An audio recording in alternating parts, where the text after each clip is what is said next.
This is Rio Murata, photographer based in Tokyo. The Lomochrome Metropolis, aka Lomochrome Metropolis, has been a worldwide sensation when it came back in 2019, if I'm right. But back then I never bothered to shoot with that film because back then I shot mostly with a digital camera and I never bothered shooting with film back then. But now's a different time in life. And now I'm basically shooting more and more film. There are these like film stocks that I never tried in the past. So right now I'm like eager to try this one out and see how this like film actually performs. So the Lomochrome Metropolis actually comes in three flavors. I think a 110, 35mm, 135, and the 120 for medium format. So I initially thought of purchasing the medium format version of the Metropolis like film stock, but I realized, hey, it's called Metropolis. It should be shot down in downtown metropolitan area of Tokyo, and what gives that, street shooting sensation of this film stock, not medium format, 35mm.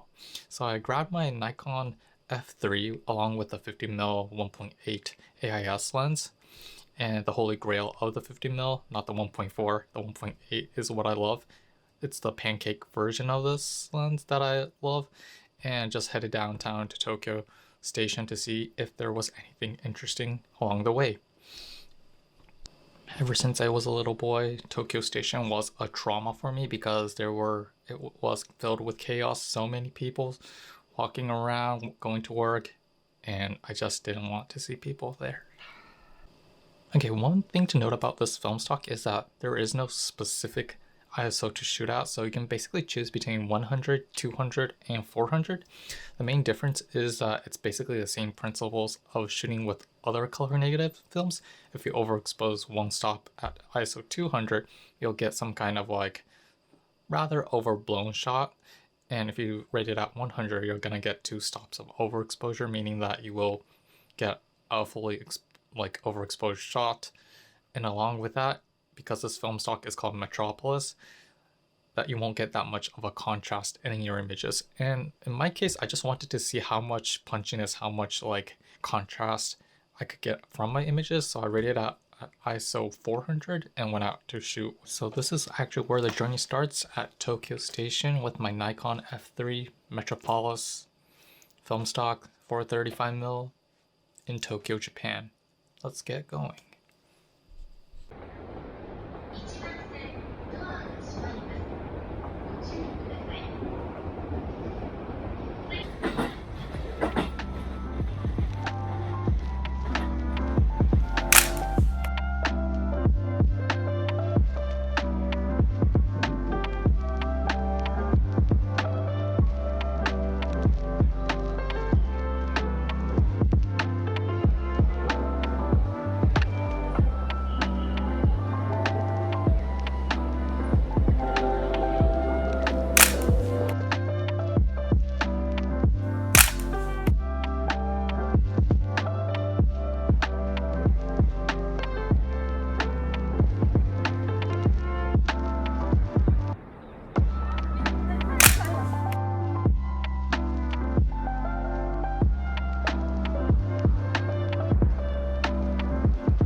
Because there were so many people around Tokyo Station, I had this urge to run away from the chaos. I'm tired of seeing too many people in one day, and headed towards the Japanese Imperial Garden, which was my salvation. 5 minutes away. More space, more free air to breathe.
Okay, so what makes this film stock unique compared to other film negatives, such as from lineups from Kodak, is that compared to those typical like film stocks that give that warm impressions, this is completely the opposite of that. It gives the cold vibes of maybe World War II. I guess that's where it's coming from. And it has this high contrast bleach bypass look that some people love, some people hate. I'm neutral about this. Will I shoot with this film in new future? I would say no, because honestly, it's not my type of color scheme that I'd like to like continue like shooting.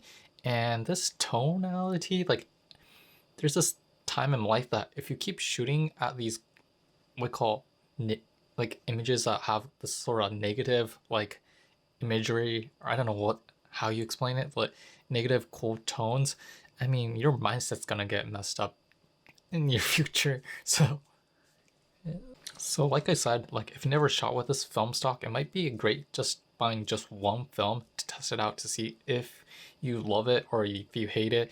And even if you hate it, I mean you can learn so much from this film, like because like depending on how much contrast you add in post production, you can like basically change the atmosphere of your photos, and at the same time having this different view on your imagery might give you like new influences, like a new like perspective of how you view the world. And honestly, it was a nice experience to have, and I'm glad I had that time to like shoot with this film. And at the same time, it was also a great opportunity to come back to 35mm shoot with my trusty dusty Nikon F3, and it was a great experience, you know, having that extra mobility, extra, you know, because it's a lightweight camera. So honestly, if you like this video, please like thumbs up if you want, and please leave a comment in the comments below. And yeah, if you have any questions, leave them in the area at the bottom, you know. And yeah, we'll see you next time. Peace.